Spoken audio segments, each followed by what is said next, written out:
자, 지금까지 이제 상표법 제34조 제1항 7호 선출원에 의한 타인의 등록 상표와 동일 유사한 상표로서 그 지정 상품과 동일 유사한 상품에 사용한 상표, 즉 상표의 유사 여부에 대해서 판단했죠. 그래서 표장의 유사 여부, 그리고 표장의 유사 여부와 상품의 동일 유사 여부 판단에 의해서 본 조항에 의해서 이제 거절되는 경우가 있는데, 상당수가 식별력 아니면 이 34조 1항 7호 선출원에 의한 타인의 등록상표에 의해서 유사하다고 판단되어서 이제 거절되는 경우 상당히 많습니다.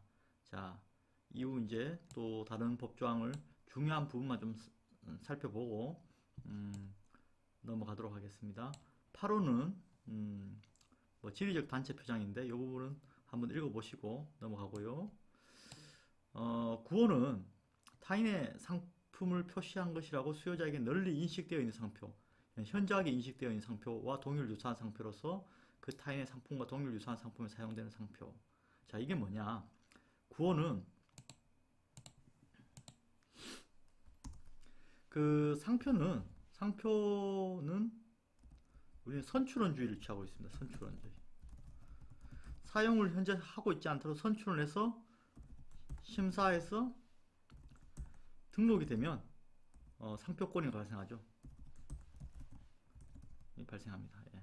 그런데 이런 선출원에 의해서 상표를 출원하지 않는데 그냥 사용만으로 현저하게 현저하게 주지 저명해진 상표들이 있을 수 있어요.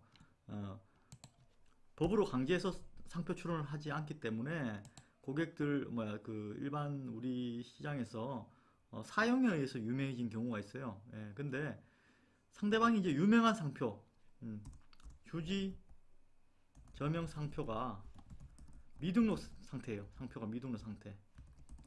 이를 기화로 타인이 상표 출원해서 주지 저명 상표와 유사한 상표를 등록받았다. 받는다. 이게 가능하다면 주지 저명 상표는 이미 출처 표시로서 인식되어 있기 때문에 소비자들은 누구의 상표인지 이미 인식하고 있는데, 실제로 다른 사람이, 타인이 이 주지 저명 상표를 등록받아 버리면 이 주지 저명 상표권자는 상표를 사용 못하잖아요. 그렇게 되면 어떻게 됩니까? 미등록 상표도, 주지 저명 상표도, 상표를 사용하는 사람도 손해를 보고, 또 소비자들도 손해를 보죠. 출처 표시가 이상하게 되니까. 그래서 미등록, 비록 선출원주의를 택하지만, 상표 등록에서 선출원주의를 택하지만 상표법은 미등록인 주지 저명 상표와 유사한 상표를 출원한 것에서는 거절을 시킵니다. 이게 본 조항인데요.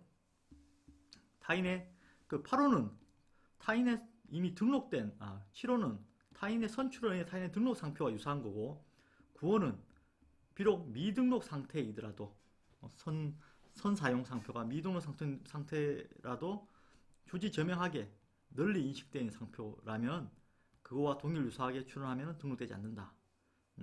그게 9호입니다. 10호는 뭐 지리적 표시인데 일단 넘어가고, 11호는 수요자들에게 현저하게 인식되어 있는 타인의 상품이나 영업과 혼동을 일으키거나 그 식별을 또 명성을 손상시킬 염려가 있는 상표. 거의 마찬가지입니다. 예. 이거는 이제 이게 주지 상표고 이게 저명 상표. 이거는 9호보다 11호는 더 유명한 상태예요. 그래서 이거는 상품이 동일 유사한 것까지도 영향을 미치지만 11호는 영업과 혼동을 일으킬 만한 영역까지 이제 그런 된 건데, 사실 9호와 11호를 우리가 접해보기에는 어려운 거니까 그냥 그렇게 이해하시면 되고, 중요한 건 12호 상품의 품질을 오해하거나 수요자를 기만할 염려가 있는 상표. 이것도 특정인의 출처가 알려지면 수요자를 기만할 수 있다고 합니다. 자, 또 더 중요한 건 13호죠. 13호는 국내 또는 외국의 수요자들에게, 13호 적용, 국내 또는 외국의 수요자들에게 특정인의 상품을 표시한 것으로 인식되어 있는 상표, 와 동일 유사한 상표로서 부당한 이득을 얻거나 그 특정에 손해를 입히려 하는 등 부정한 목적으로 사용되는 상표. 그래서 13호 정도를 아시면 될 것 같아요. 13호. 이게 이제 인식의 정도가 가장 낮은 정도입니다. 13호. 특정인의 출처로 알려진 정도가 낮은 정도라도, 특히 이건 외국의 수요자에게도 알려져 있으면 안 돼요. 그래서 외국에 어느 정도 알려진 상표를 국내에 등록되지 않았다고 해서 등록시키는 그런 경우가 계속 많죠. 상표 브로커라고 해서. 그래서 그런 사람들을 제재하기 위한 거예요. 외국에. 그래서 동일 유사 상표로서 부당한 이득을 얻으거나 특정인의 손해를 입히려는 등 부정한 목적으로 사용한 상표.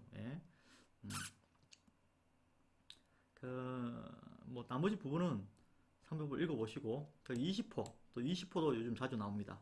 동업, 고용 등 계약관계나 업무상 거래관계, 그 밖의 관계를 통하여 타인이 사용하는 상표를 준비 중인 상표임을 알고 그 상표와 동일 유사한 상표를 동일 유사한 상품의 상표 등록 출원한 상표.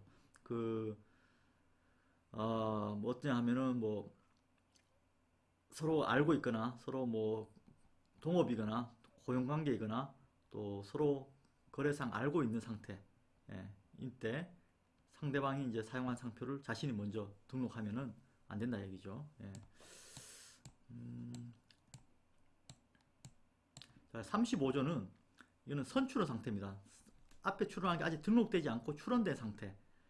그 상태도 나중에 등록될 수도 있기 때문에 먼저 출원한 상표가 유사한 경우, 등록받을 수 없습니다. 동일 유사한 상표가 근데 같은 날에 출원되어 있을 경우에는 같은 날 출원인이 같은 경우, 예를 들어 한 명은 오전에 출원하고 한 명은 오후에 출원했을 경우에는 동일 날짜잖아요. 동일 날짜에서는 하나의 출원인만이 그 상표를 등록받을 수 있고, 그렇기 때문에 서로가 협의를 해야 돼요. 협의가 성립하지 않으면 상표 등록받을 수 없습니다. 협의라는 이야기는 뭐 한 명한테 상표 한 명을 취하하고 한 명에게만 몰아줄 수도 있고, 아니면 공동 출원인이 될 수도 있고, 뭐 여러 가지 경우가 발생하죠. 그래서 서로가 협의가 안 되고 각각 출원 번호를 유지하겠다 그러면 협의가 되지 않은 것을 보고 특허청장이 행하는 추첨에 의해서 한 명이 상표 등록 받을 수 있습니다. 선출원의 상표는 선등록 상표는 유사하면 거절돼요. 선등록이 무효가 되지 않는 이상 또는 취소가 되지 않는 이상 무효가 되는데, 선출원의 경우에는 선출원자가 출원된 선출원 상표가 폭이 취하되거나 무효로 되거나 거절 결정되는 경우 선출원 주의를 상실하기 때문에 후출원자가 등록받을 수 있어요. 그러니까 돈을 안 내거나 또는 다른 어떤 사유에 의해서 선출원이 거절되거나 이럴 경우에는 후출원 상표가 등록받을 수 있습니다.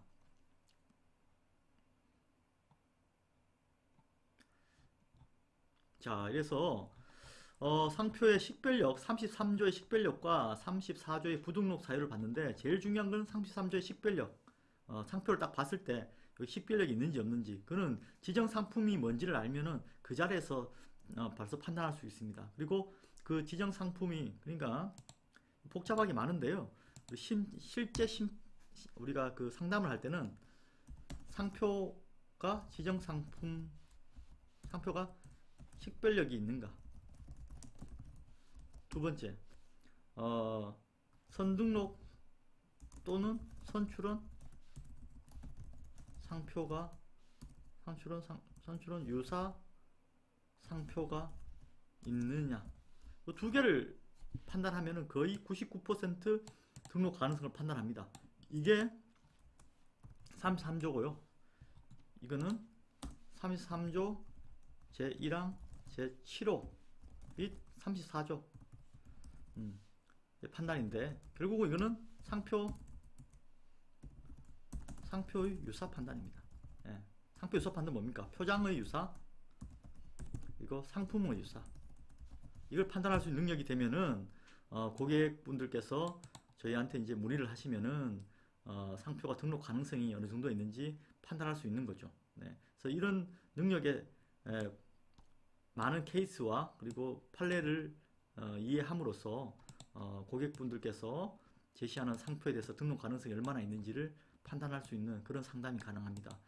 그래서 추후에 이제 그 앞에서 이제 좀 생략했던 그 판례 부분을 이 모든 강의가 끝나고 난 뒤에 다시 한번 말씀드리겠습니다. 다음 강의에서는 상표가 등록됐을 때 어떠한 지위를 가지느냐. 그러니까 등록이 됐을 때 출원해서 이제 심사가 끝났으면 이제 등록이 되지 않습니까? 등록이 됐을 때 어떤